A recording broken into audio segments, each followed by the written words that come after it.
Hello, everyone, and welcome again to another Teacher Joseph podcast. Today, I want to tell you all about our TV license.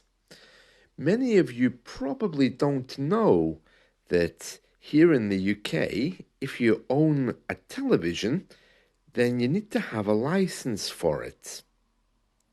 It sounds a little bit strange, doesn't it?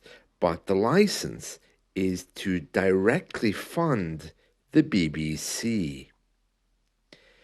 Everyone in the UK who has a TV or who uses the BBC iPlayer needs to have a TV license.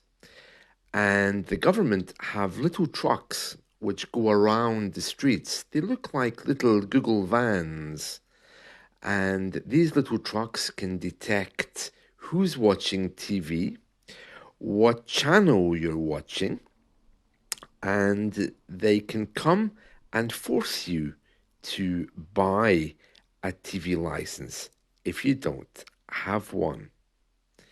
Now, as you can imagine, many people in the UK feel that this is indeed something which is not good, because this TV license is only to fund the BBC. So surely there would be some kind of opt-out. To opt out of something means to choose not to have it. But since our TVs don't have any way to stop you watching BBC, then it means that whether you like it or not, you have to pay a license fee. Now, let me just tell you about the requirements first of all. In Britain, any household watching or recording TV transmissions at the same time as they are being broadcast is required by law to have a TV license. This applies regardless of how you receive the BBC, and that includes terrestrial, satellite, cable, or BBC iPlayer. And the TV license is the main way, the instrument used to raise revenue to fund the BBC. Now, I mentioned that, as I did before, that this TV license is required to watch the BBC. But actually, if you own a TV, and even if you never watch the BBC, the fact that the TV can receive it means that you need a license. It was introduced originally way back in 1923, and it was in those days for radio and television. And then they got rid of the radio part, and they kind of extended it a little bit when the internet came. Since 2021, the annual cost has been £159 for colour and £53.50 if you own a black and white TV. The total income from license fees in 2017 and 18 was 3.83 billion. Now that's a lot of money, isn't it? Now, in May 2016, the government announced that the license fee would now rise with inflation, and it's due to go up in January. So many people, of course, aren't happy about this. I pay it quarterly, which means that every 3 months they take a little bit off my bank account. I don't like it, but I like to have the TV. I have a smart TV, And there probably is a way, if I wanted to get rid of the BBC, but I'd still have to pay the license fee anyway. The TV license fee is collected by the BBC, and the collection is the responsibility of the BBC's Finance and Business division. But when they come around the streets, they use very strong tactics to try to force you to get a license.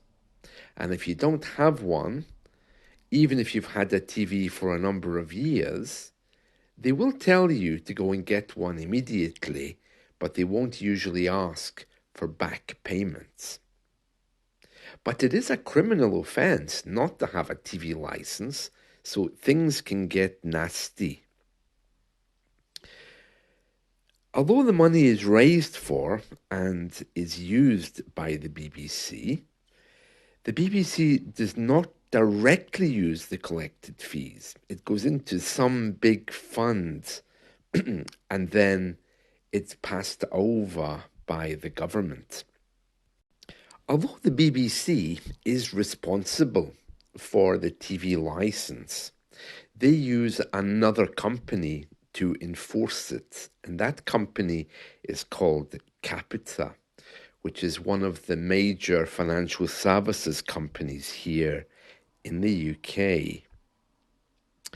And then they use subcontractors to actually go and collect it. A TV license, once they issue it, is valid for 12 months, and you can buy it at the post office.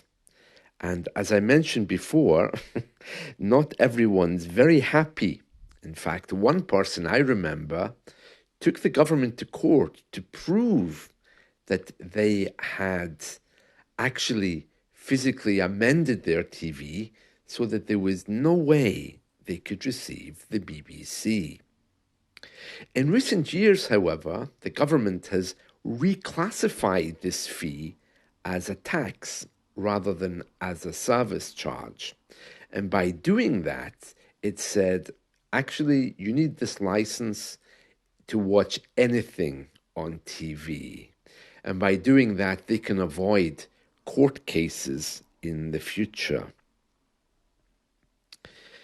In the UK, if a UK resident is aged 74 years or over, they can apply for a short-term TV license, and that will cover them until they reach age 75.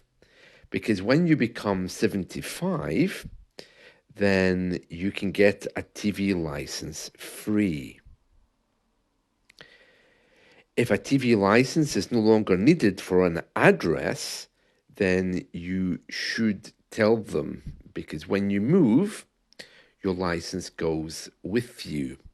And of course, if you don't, they'll find you anyway, because they make checks on government registers and these things.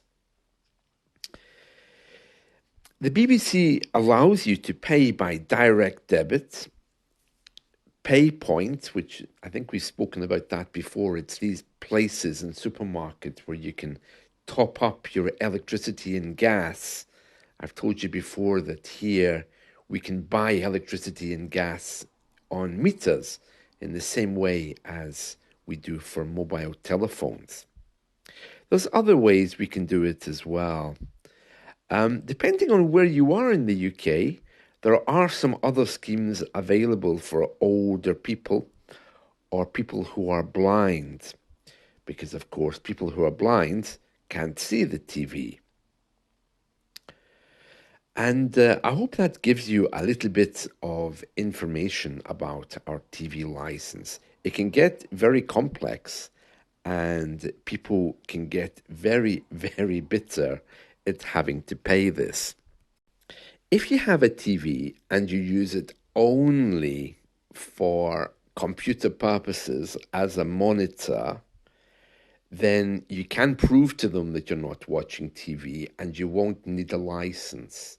But remember, from their truck outside, they will know if you're watching TV with it. but you'd have to invite them into your home and show them there's no wires, no boxes, and nothing to receive BBC or other TV channels. And there we are. So I hope you found this very interesting. It's a little bit odd, though. I mean, they do have power to temporarily stop license enforcement. For example, during the Queen's Jubilee, which happened a few years ago, they issued a dispensation to stop the need for a TV license. I don't know how long it lasted for, while the Queen's celebrations were being broadcast. It's a little bit bizarre. Apparently, the evasion rate, that's the people who don't pay, the evaders, the ones who refuse to get a license, they come in at around 6 or 7%. So they initially get the letter, and then they get a phone call, and they also get a visit from the customer service agents. And if you don't cooperate with them, they can immediately penalize you. And that's it. That's all I wanted to say. So, yeah, they go around with these handheld detectors, and they also have detection technology, and they can even get search warrants to check your home. In the old days, especially in the 1970s, it was very common for people to try to hide from the TV license people. Um, in Scotland, things are a little bit different. There, people were asked to pay a fine and they're given a warning, but in England, it can be a lot more serious. I think you can get your name sent to the court in Scotland. And 2014, 275 people were caught without one, 174 were warned, 12,000 people faced a fine for trying to avoid it, and 10 went to court. So, yeah. I have to say, I don't mind paying the TV license, but I find that in these days where everyone's worried about COVID and poverty and everything else, it seems strange that the government would be so worried about the TV licensing. Anyway, the BBC announced this year that they have to make a saving of something like £5 billion. I had no idea there was as much money invested in the BBC. And to be honest, I can't remember the last time I watched the BBC, but they're making all kinds of changes to their programs. So there we are. That's the TV license, which will be going up by, I think it's £13, but the government's trying to intervene to stop them putting up the fee. You see, here, the government and the BBC are completely separate entities. The government doesn't want to use the BBC as their mouthpiece, even though it's technically at least partially owned by the government. The BBC sees itself as being completely separate for the purposes of journalism. And I can understand why they'd want to be like that. So it's currently operated by some kind of board of directors. The government's on that board, other people are on the board, members of the public are on that board, and together they're the ones that make the decisions. So there we are, TV licensing. I hope you've enjoyed this. See you soon. Bye.